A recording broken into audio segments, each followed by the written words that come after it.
Welcome to God Seeker. This is Elizabeth Fulgaro. The current message. In the end. Is the dinner cooked? How is your calorie count today? Have you exercised? Was it enough? How about sleep? Did you get that done? Did you drink enough water? Is your hair the right color? Are your clothes where they need to be? Is where you live organized, clean, and tidy as you've been told it should be? Are your teeth white enough? Are your muscles built enough? Do you have the best job? Do you have enough money? Is your personal life in order? Did your children get what you think is best? Have you achieved what you thought was important? Have you set your next goal? Did you take that vacation? Have you made your bucket list? Are you making sure you get what you think you deserve? What are your goals about, really? Are they about anything that lasts? Are they about true significance, like living a life with a purpose beyond yourself? Does the way you're investing your time and the priorities to which you ascribe value actually have value when considered in the long run? Is it more precious than gold? Or in reality, are your concerns and your focus like mining for fool's gold, which in the end will have no value because it was never precious or of worth at all? In the end. Yes, there is an end coming. In the end. What will it all have meant? What will it have been for? In the end, which is coming. In the end, there is death and life and what you do in between. How will you invest the limited amount of time you have in the brevity of a temporal lifetime? All those names in history books were real people like you who felt alive when they were alive, so much so that just like you, it felt as if the present would always be. It would not become past. It was. It was lived, living reality. But their time did become past, and their lives ended. Surely for them at the end of life, they looked back, and it all seemed as if it had been but a blink. And in terms of eternity, it was. What will you leave behind? In the end, what really matters? Perhaps no one really cares about your stuff the way you do. So what is the true legacy with meaning? Of significance? Why does it matter you are here? You have today. You have this moment. What will you do with it? How will you spend it? What investment will you make of it towards the future? What will be said of you when you're gone? And in what form will your life continue thereafter? Your life matters. Don't try to tell me you don't matter, because you do. You were created with great purpose, with an assignment for particular work to be done, for a legacy to be left behind, which only you can do. Let's say it again. Your life matters. Only the worth of your life cannot be measured by things acquired or achievements on a list. God already created you of infinite value. The goals He sets for you cannot be measured in the same way society measures worth, especially in the 21st century United States of America culture.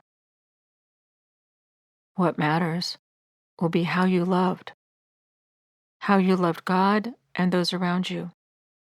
This is the legacy of what you can leave behind: the perfume, the fragrance, the aroma of how you considered others better than yourself.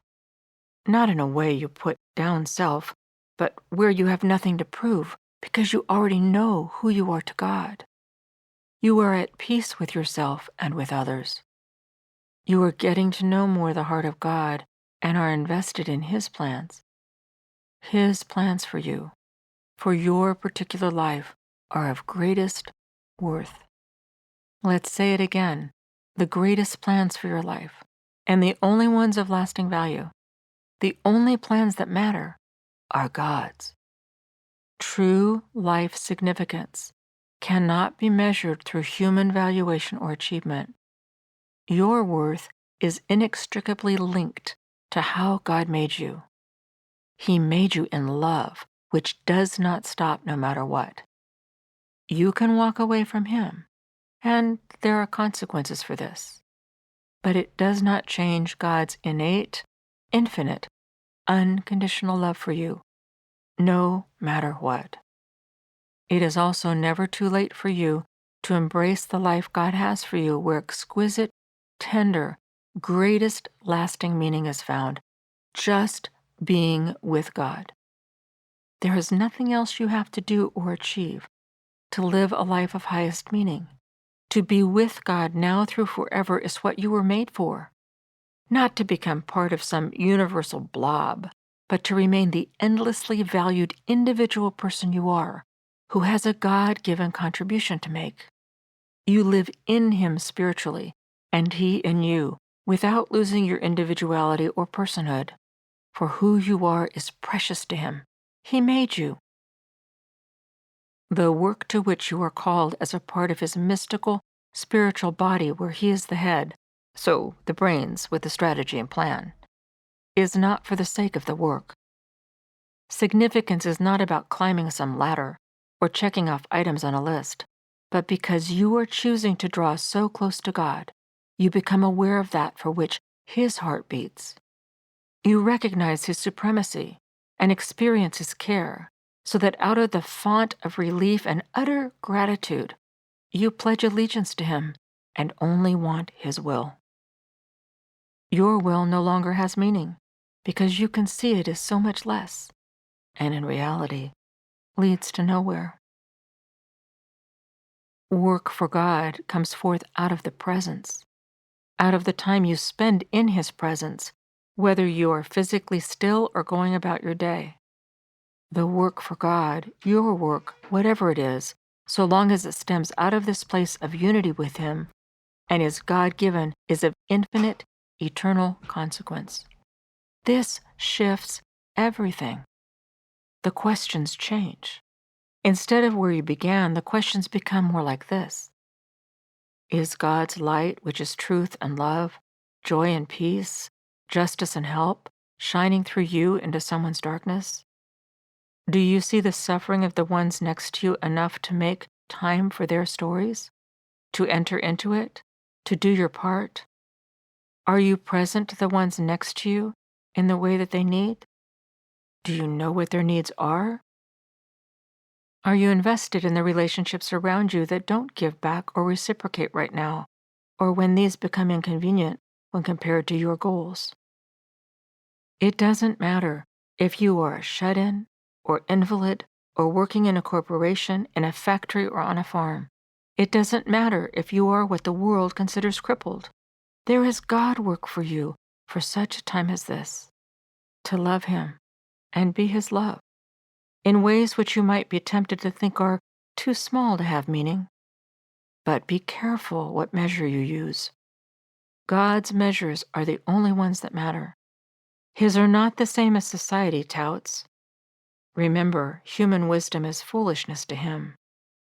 In the end, and the end will come, everything less will fall away.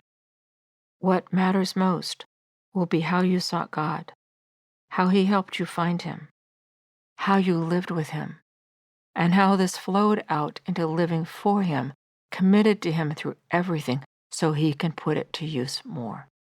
Oh, and just remember as you go looking for this, doing is second. Being with God, it's first. Let's finish with a few verses from the Bible which share what Jesus says about the community He asks us to build with each other under His leadership. John chapter 13, verses 34 through 35. I give you a new commandment, that you should love one another. Just as I have loved you, so you too should love one another. By this all men know that you are my disciples, if you love one another, if you keep on showing love among yourselves. Listen to the song God Seeker on the God Seeker album. You can find the song God Seeker on my YouTube channel, various streaming services, and always on CD. Listen to it over and over until it becomes your prayer. Thank you for joining in. God Seeker messages are sponsored by Eagle's Nest Foundation. This is Elizabeth Fulgaro. I am praying for you. Until next time, make the song God Seeker your prayer and keep seeking God.